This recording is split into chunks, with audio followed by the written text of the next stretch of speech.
For decades, black women have mocked black men for what they weren't doing in the community, such as not being suitable parents, more committed partners, leaders, and so on. Some black women shift their blame not on the Pookie and Ray-Ray types that left them unwed mothers, but towards the men that aren't conventional alpha males. Some women in the black community, in some instances, would aim all of their frustrations and resentment towards men that are stereotypically nice guys and decent men. Why? The first reason is that women hate to take accountability for their actions. And secondly, men who are blameless and spineless are easy targets for these women to let steam out on. Unfortunately, decent black men have become the community scapegoat, although it wasn't indeed their fault.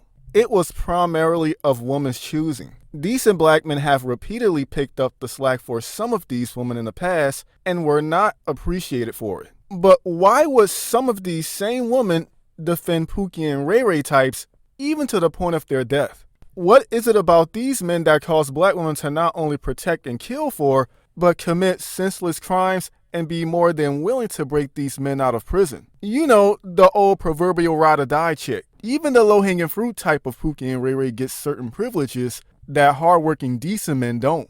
While there's no definite explanation for this, in my opinion, I believe that these men possess a different spirit than that of the average man. When women select men, they're not solely influenced by a man's physical looks. Yes, women's general preference do matter in terms of being tall, handsome, and having a high level of social status, but another thing interesting happens. Once a woman encounters a Pookie or Ray-Ray type, their subconscious takes over, causing them to become attracted to other parts of them. It's certain personality factors and behaviors that cause these women to feel moved, often leading these men to separate themselves from their sexual competitors. Women are generally more inclined to trust their intuitions than men, especially concerning finding a partner. So because these men can exude a certain confidence that attracts them, this instantly creates trust within the woman. All Pookie and Ray-Ray types aren't muscular, let alone do they have lots of money. Most Pookie and Ray-Ray types, at least in my personal experience, are average-looking men with average bodies. I believe the main thing that separates these men from the educated lambs and other decent men is their level of sex appeal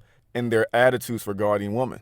In one of my previous videos, I talked about how the Pookie and Ray-Ray types possess a killer instinct from growing up in the streets. Not only that, they've already developed their sexual aura, making it easier for them to establish a connection with women. Pookie and Ray-Ray types are going to be brutally honest and transparent with women concerning their demands. If they ask a woman to do something, they're not going to be bullshitting around and walking on eggshells. They're going to be real and raw as it comes. If a woman just don't like how they show up, they'll dump her and replace her with another woman. Of course, this is less likely to happen because she fears the consequences. Unfortunately, many women are generally turned on by this behavior because this indicates a confidence that implies a no-nonsense attitude. A woman feels like if a man can stand up to her, then he can stand up and protect her when the situation demands it. Women want to generally feel like they're winning you over than the other way around.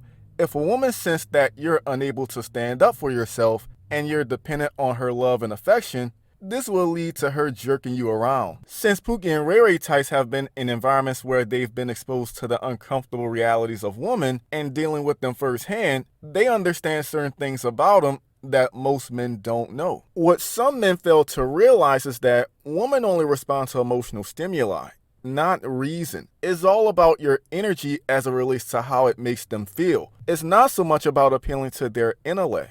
Sex is a big part of the fundamental nature of women. Pookie and Ray-Ray appeal to them on a more sexual level. This creates the chasm between decent men, player types, and bad boy types. Yes, it makes sense for women to defend and honor men with good means, only for this to not only work, but backfire. If women don't see you as an alpha male, you're either invisible or you're a target for them to use and abuse you. Women have it in them to nurture a man going down the wrong path. You have black women that are lawyers, CEOs, real estate investors, and brokers that are involved with men that are Pookie and Ray-Ray types. I find it kind of strange that women of this class would voluntarily do things for these types of men that they know aren't going anywhere in their lives.